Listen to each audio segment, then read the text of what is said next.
President Clinton's stroll through the White House with a band of children this past week and his proposal to spend $21 billion a year on daycare brought the status of preschoolers to the attention of lawmakers. And they're not the only adults thinking about our young ones. Teachers in several American school districts are looking over a radically different way to foster early learning, a new way to teach that comes from the old world. Impact was along with one teacher as she got a first-hand look at the Reggio Approach. Reggio Emilia, a small city in Italy's prosperous north, to learn how public preschools here manage to produce this. An amusement park for birds with Ferris wheels, fountains, a pond. All designed by very young children, 3, 4, and 5 years old. And these are not standout students, not prodigies, not gifted, no smarter than their counterparts in New York, or Tulsa, or Seattle. But it's easy to see that something is very different here.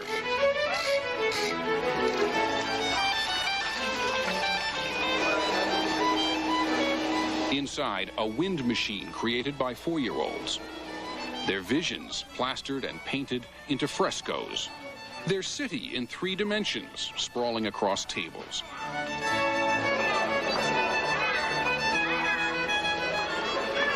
What parents and teachers in Reggio decided is that preschool education can do a lot more than its traditional mission of imparting social skills like sharing toys, or motor skills like hopping on one foot or learning how to hold a pen. Here, they focus on cognitive development because teachers believe that children, right from their earliest years onward, are trying to develop explanations for the world around them. The Reggio Approach is confirmed by the latest neuroscience, which says a baby's brain is primed for work.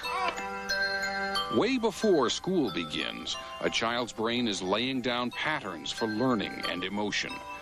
It is sensory experience, say neuroscientists, that builds these patterns. Drawing, sculpting, painting wire the brain for life.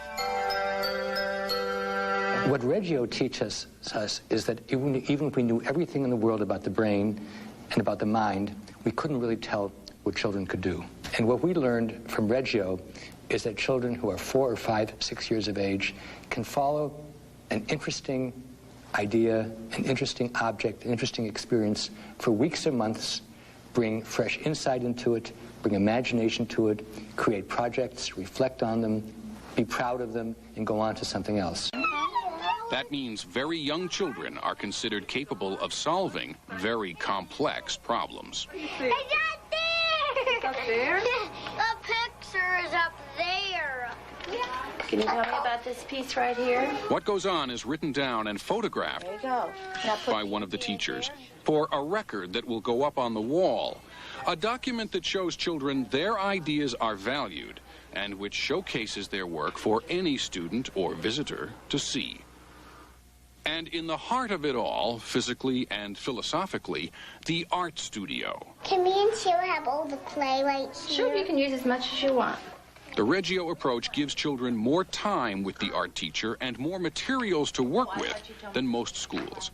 More ways for children to express themselves. I'm fixing this Batman house. And do you all do the blocks at the same time all together? No. Some people get to do it and some people don't. Yeah. Because some people don't want to be there and some people do. Many preschool teachers in the United States work from such lesson plans. It is sort of a top-down teaching method. It's an adult giving small children the information that they want them to have. I just think you sell them short by expecting that they would only want to do something a certain way. Well, at those ages, how much is going on with them? Just about more than anybody can handle. The possibilities are endless. Reggio doesn't give children answers. It teaches them how to find the answers themselves. What we are trying to do here together is to bring up from the child what the child has inside. Will you help me make Cody? This is her dog house. They have so many years to be in school. This is just the beginning. Why is this so important? We have to start from the beginning if we want to build something different. I think that it's a mistake to take any school approach anywhere and assume that, kind of like a flower, you can take it from one soil and put it into another one. That never works. This doesn't mean at all that Americans can't learn a tremendous amount from it, but we have to reinvent it. We can't just transplant it. We have to figure out what are the aspects which are most important to us and what kind of a soil do we need here to make those aspects thrive. Something to consider as the nation's pupils settle in for the spring semester.